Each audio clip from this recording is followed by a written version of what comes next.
This video is brought to you by Squarespace. Welcome back, everybody. It is time once again to look at some of your work that has been submitted. This is an awesome lineup today. I'm super excited. Before we get rolling, though, I do want to mention, many of you know that I teach zine workshops, and these are done online. And it's a great place if you have a project that you're working on, or if you want to get into the whole idea of sequencing spreads and how to put together a book or zine of your own. This could be a really good choice. These last for a month. We meet once a week, and we meet on Zoom. The third week, we actually break into small groups, and those are probably the most interesting for me, at least, and I think a lot of people get a lot out of it because you'll get feedback from me and also from your peers. It's a really interesting time to creatively brainstorm, and lots of good ideas come of these. So if you guys are interested, I've got two coming up this year. We're going to do one in June and we're going to do one in September. I will put all the details at the link in the description, or you can go to tedforbes.com and find the info there. Without further ado, let's get to some of your mail. All right, so first up is this wonderful book. This is called Meet Me in Los Angeles. This comes to us from Steve Choi. He also enclosed a handwritten note. And I want to note before we get into this that what you're seeing is a handmade book. This is really cool, and I absolutely love these, as you guys know. Anyway, I'm going to share a little of his note, show you the book. He writes, "Hello, Mr. Forbes. I wanted to share a copy of my first handmade book, Meet Me in Los Angeles. I have only been taking photographs for a relatively short period of time. I recently discovered the unique form of photo books and zines and have found the genre to be a powerful medium of communication. As to the project genesis, Los Angeles has a special meaning for me. It is where I spent some of my early informative years. I recently moved back to the greater LA area after living abroad for a while. I suppose this could partially explain the images that I found in these pages. I think Los Angeles could be described as a rich metaphor for the complex intersections we encounter as many cultural traditions, its natural beauty, and its urban/suburban landscapes shaped by these intersections. I believe these are some of the reasons why I am drawn to Los Angeles and its impulses. I hope these images communicate a sense of this appreciation. Thank you for all you do. Sincerely, Steve." This is all written on a little postcard with a shot he took. Steve, this is excellent. I really love this book. I love the fact that it's handmade and it's something special to you. I think that combination makes it something that's extra special. So, what's interesting too is the binding that you've done on here, which is because you did it yourself, you're able to kind of customize this. And so everything kind of lays flat without being a lay flat. And most of you who have followed these videos know that I am not a big fan of the lay flat medium. This is really well done, and it's a nice way around that. And this gives you an option that you wouldn't get from a lot of commercial printers. It looks like you probably had your images done commercially, but then assembled it later. And I think this is really well done, man. I love the images.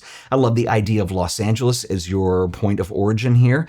And I think this does it really nicely. And I love the fact that even though you're new at this, that you've discovered the power in doing sequencing and doing a book. And I think you've succeeded in here. So awesome job, my man. Thank you for sharing. So next up is this book. This is from Yves Lobet. This is called Vase, Clos. What I love about this is not handmade, but it's done on uncoated paper, and it's done on really nice paper, and it definitely gives you that tactile kind of human touch to it. Very nice. I will share you a little of his letter, which reads, "Dear Ted, this is not a photo zine. It's not a photo book either.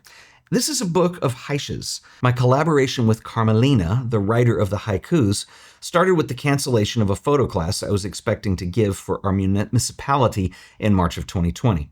Carmelina insisted to have a training to learn how to better handle her camera, so we met several times to discuss photography. After a few exchanges around the pictures of mine I was using to support these, Carmelina told me that she found the images very close in spirit to the haikus she was writing. From there, we decided to rapidly give it a shot at creating haishas together, and why not for a book?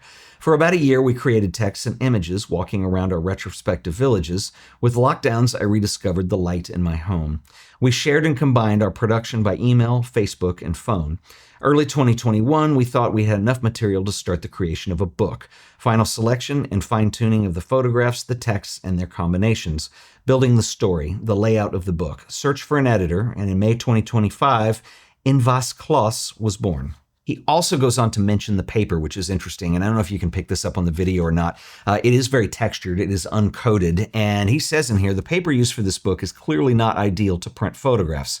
Might beg to differ with you because it looks pretty good. Some fine details are lost and the contrast could be higher, I get it, but I chose to like it because the texture, softness create a feeling of intimacy that help reflect and mediate on the text, images, and their connections, the goal of this book. Yves, this is fantastic. I love the paper selection, and here's the deal. This is something that is kind of a concern for all of us photographers as we move into print. As many people know, cameras are capable of crazy levels of dynamic range that we have today. You know, if you consider Ansel Adams and the 10 stops, well, today we've got cameras that'll go up to 12, 14, and sometimes a little bit higher. And so when you're reducing that onto the printed page, you're looking at paper giving you only about 8 stops of dynamic range. So it's a considerable reduction. You're working on uncoated paper, which is going to give you even less. So it does affect your contrast. Now, you know this work inside out. You've looked at it over and over again. When I look at these, I think they are gorgeous. I think this is really well done. And I'm not just saying that. I would tell you if there was a problem. But this came out really good. I love the idea of this project, and I love the idea of collaborating with somebody who's a writer who's going to write haikus, and then you take it and you put it into this medium. And I know you said it wasn't a zine and it's not a photo book, and I agree with you on both those things. One thing you might consider doing on something like this is look for opportunities where you could show this body of work as an exhibition, because I think the body of work is actually transcending the medium of the book. I think it works well in the book. Your paper choice, I think, is excellent. And it comes together quite nicely. And so I really appreciate you sending this. I hope that you're happy with the outcome. And I'm going to say this is the best compliment I can give anybody. I kind of want to see more of this. I want to see another project. I want to see something that takes it in a new direction. So, man, kudos to you and to Carmelina. This is very well done, and congratulations to you both. So thank you for sending. You should be very proud of this. I've got a couple more I want to show you. I've got some alumni work from my zine class, which I'm really excited to share with you. And I also have the diamond.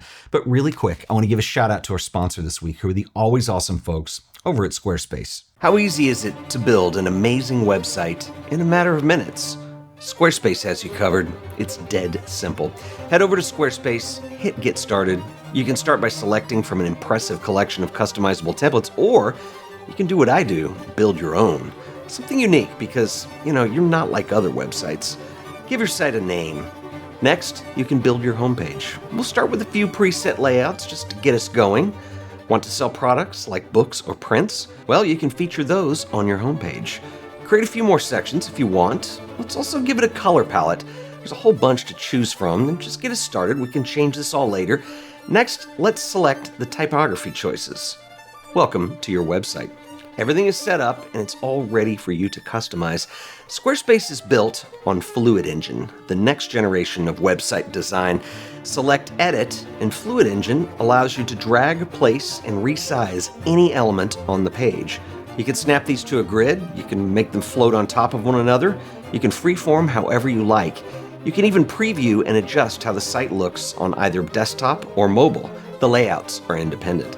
Of course, you'll want a portfolio for your work. Creating an image gallery is as easy as dropping a folder of images on your web browser. Once uploaded, you can drag to resort, customize the look, and Squarespace writes all of the code for you. Everything just works and it looks fabulous.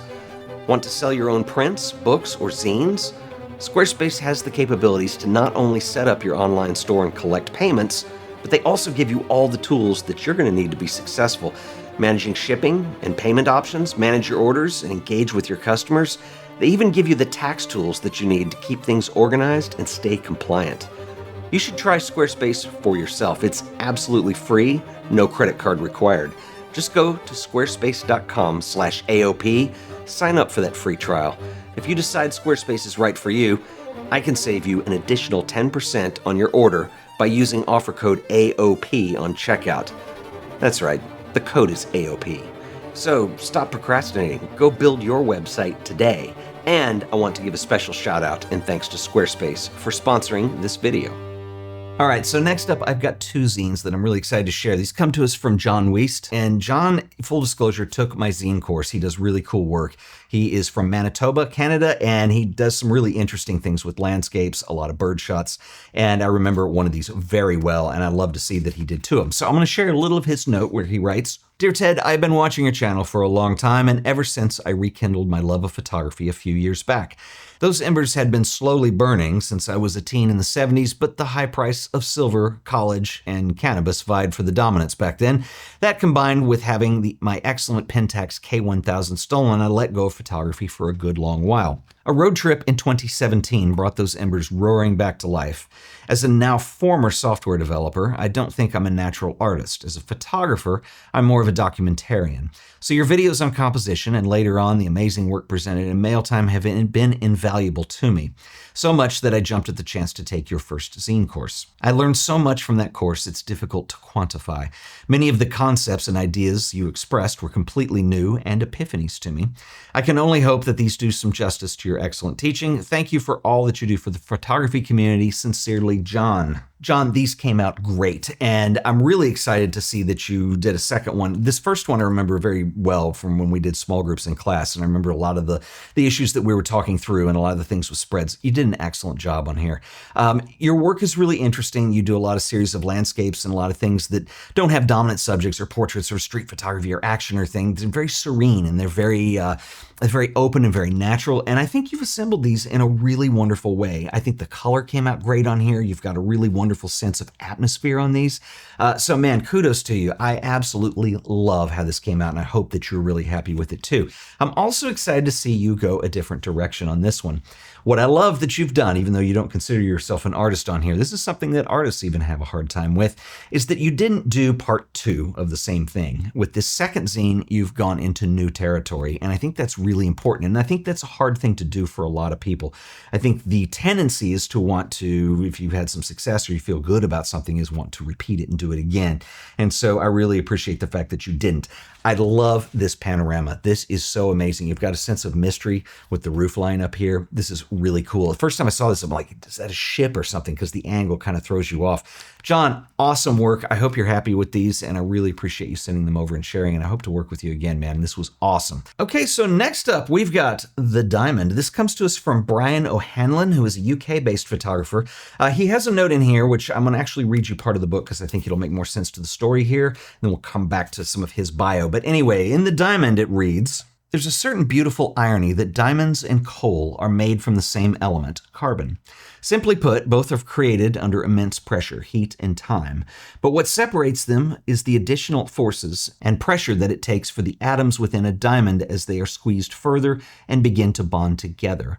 The evolution of 47 Stony Street has also been shaped by the external pressures of society, government, technology, a global pandemic, austerity, and time.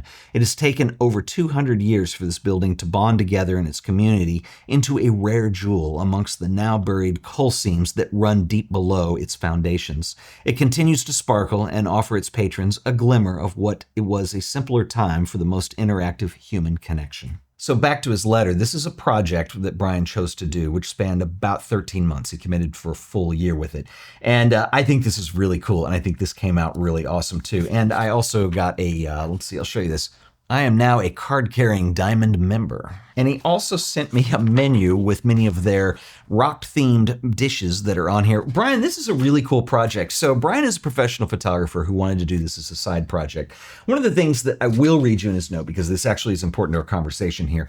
"The first few months seemed to be easy and exciting, exploring the venue, its patrons, and the bands that played there. But 6 months in, I was soon aware of the huge effort that it took to continue to visit, even though I thought I'd covered pretty much everything." And Brian, I think this says it all. When you commit to a project like this, it is interesting because you get kind of started off on a high note, and I'm sure you know all this from doing this book, which came out awesome, by the way. But I want to mention this for everybody else's benefit here too. When you take on a long-term project like that, you usually have a lot of energy going into it. I've done this too. And then you get enough to where you collected some photographs. But when you've given yourself a time that is not tight, it's actually 12 months in this case, you end up starting to dig a little deeper. And sure, you're not going to photograph as often, but you're going to start to get some really interesting moments. Brian, this is really well put together. I think this tells a wonderful story. I hope you got what you wanted to out of this. It not only tells the story of the club, but I think the most special part in here are a lot of the portraits that you do in here. They're really well done. They're well lit, and then mixed in with the documentary photos of bands playing and people patronizing the club. This is just really well done. All the backstage images. It's very quirky and very cool, and you've caught my interest, and it does look like a place that I would want to go visit. So, Brian, this is really awesome and really nicely printed. It's professionally bound, cloth cover. Really nice work, my man. Anyway, that's it for today. I hope to hear from you guys soon with your own work. And if you have any questions, leave them in the comments. I will catch you guys in the next video. Until then, later.